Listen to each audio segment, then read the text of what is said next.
again, the flower.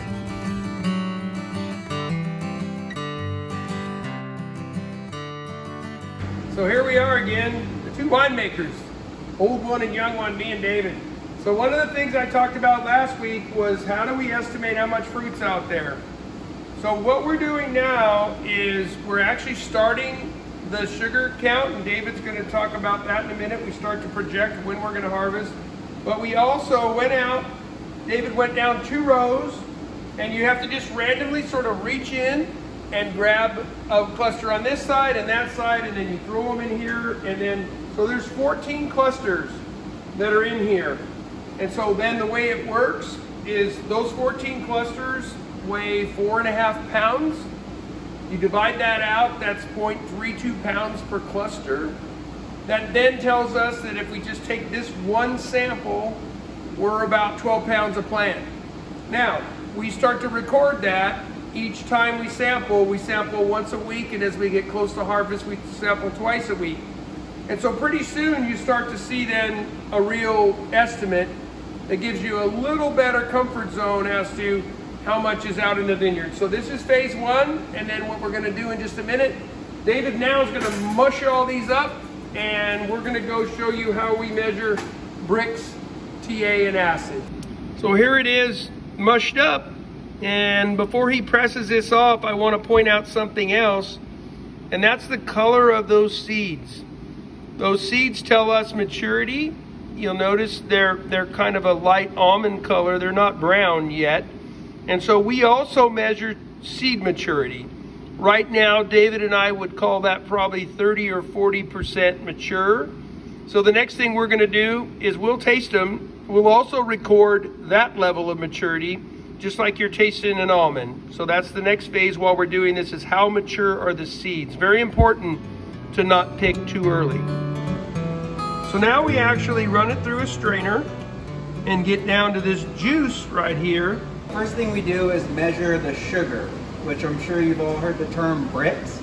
And so what this little bobber is called is a hydrometer.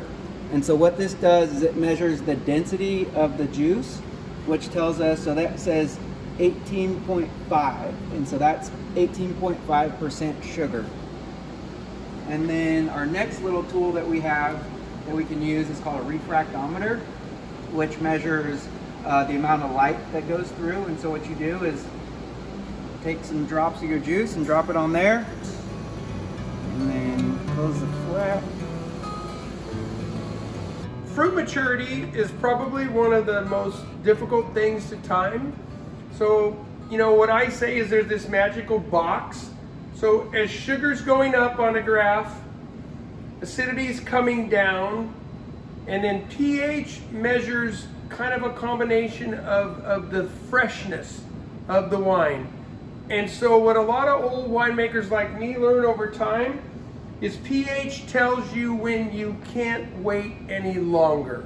And so when the pH of a sample like this gets in the 3.4, 3.5 zone, then David and I need to start making decisions, because the sugar might not be right where we want it in that box. The acid might not be right where we want it, but at some point we're running out of time. And so if David will scan over here, this pH is very low. 2.92.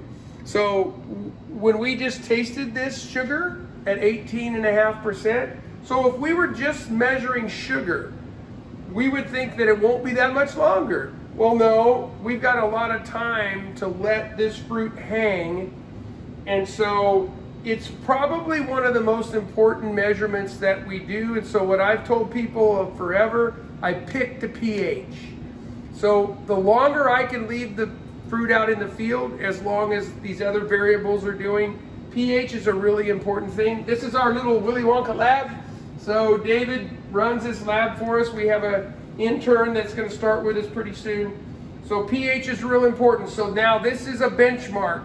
It won't be this low, and it'll start going up. 3, 3.1, 3.2, 3.3. So this is a very important thing that we do once a week.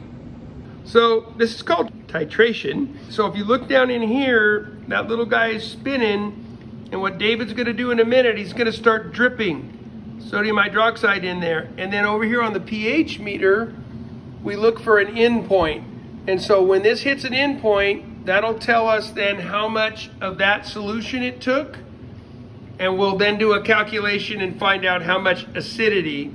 So this is basically adding a compound that raises the pH, which then there's a formula that will tell us how much acid is in that juice.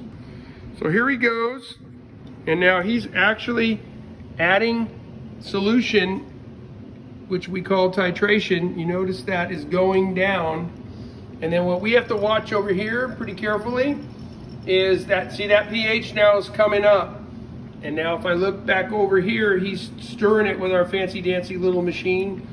And now as he goes again, he's looking for an end point and he's continuing to add. You don't want to do this too fast, but we don't want to bore you to death on the video either. So he's adding. That's going to take quite a bit of solution to actually find an end point, because this is fairly acidic. And so if there was less acid in the wine, it wouldn't take quite this much solution to find his end point. And so he's going a little bit slow here. He continues to go down. It's going to take quite a bit here, but pretty soon the lines will cross, and this pH will jump up. And we're doing this fairly early in the season, so it's getting awfully close. It's just about to be where the end point is, which is right in there now. So now we would go and we measure how much of that solution did it take to get to this end point. And so any more, we'll just kick it way over, and then we calculate acid. So from this, we found out that our overall acid is above 1. We can't measure more than 1 on our acid scale. And so our target acid is around 0.5 to 0.6. And so what this tells us is that we'll probably be picking at the end of August.